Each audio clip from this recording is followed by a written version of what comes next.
Native Americans, also known as American Indians, Indigenous Americans, and other terms, are the indigenous people of the United States except Hawaii. The name Indian was given by Christopher Columbus, who mistakenly believed he had landed in the Indies. The history of Native Americans in the U.S. began in ancient times tens of thousands of years ago. Late in the Ice Age, humans journeyed across the Bering Land Bridge that joined Siberia to Alaska. They had gradually migrated across the land and southward into Mexico and beyond. Their descendants explored along the west coast of North America. As early as 1000 BC, they had covered nearly the entire continent. Over thousands of years, as they migrated across the continents, American Indians have developed a variety of languages and civilizations. They came from different tribes, such as in Europe, Asia, or Africa. When the Ice Age ended, the Native Americans developed their tribes by making wise use of natural resources available. They had first experience with growing different crops such as corn and squash, raising animals like turkeys, llamas, and guinea pigs for food, hunting deer, bison, sea mammals, and catching fish by using a variety of efficient methods. Another development during the period before the European invasions was the mound building.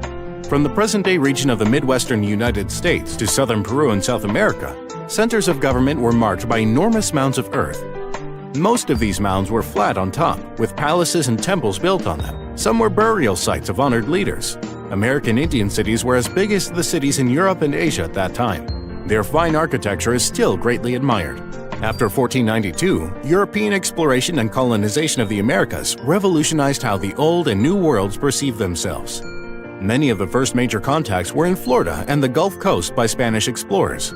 From the 16th through the 19th centuries, the population of Indians sharply declined. Most mainstream scholars believe that, among the various contributing factors, epidemic disease was the overwhelming cause of the population decline of the Native Americans because of their lack of immunity to new diseases brought from Europe, such as measles, chickenpox, cholera, yellow fever, and many more devastating diseases.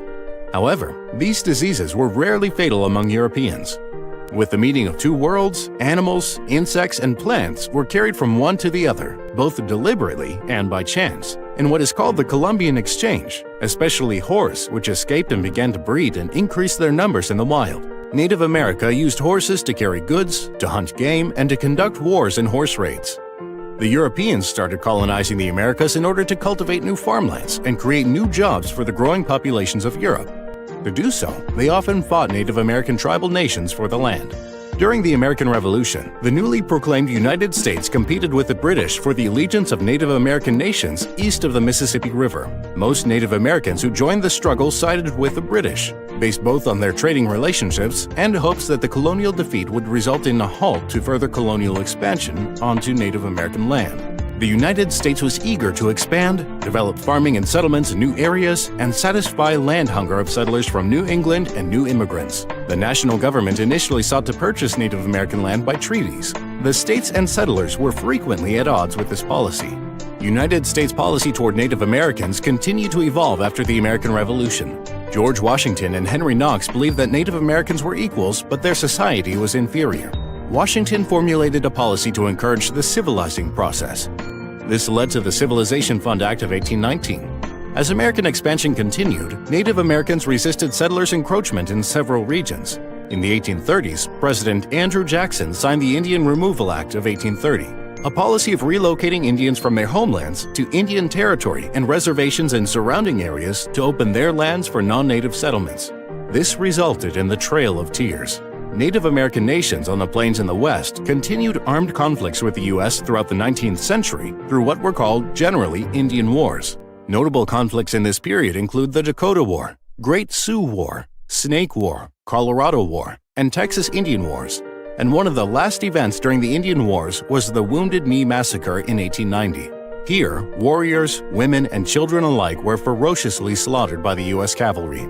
In 1919, the United States, under President Woodrow Wilson, granted citizenship to all Native Americans who had served in World War I. Nearly 10,000 men had enlisted and served, a high number in relation to their population. Despite this, in many areas, Native Americans faced local resistance when they tried to vote and were discriminated against with barriers to voter registration. On June 2, 1924, U.S. President Calvin Coolidge signed the Indian Citizenship Act, which made all Native Americans born in the United States and its territories American citizens.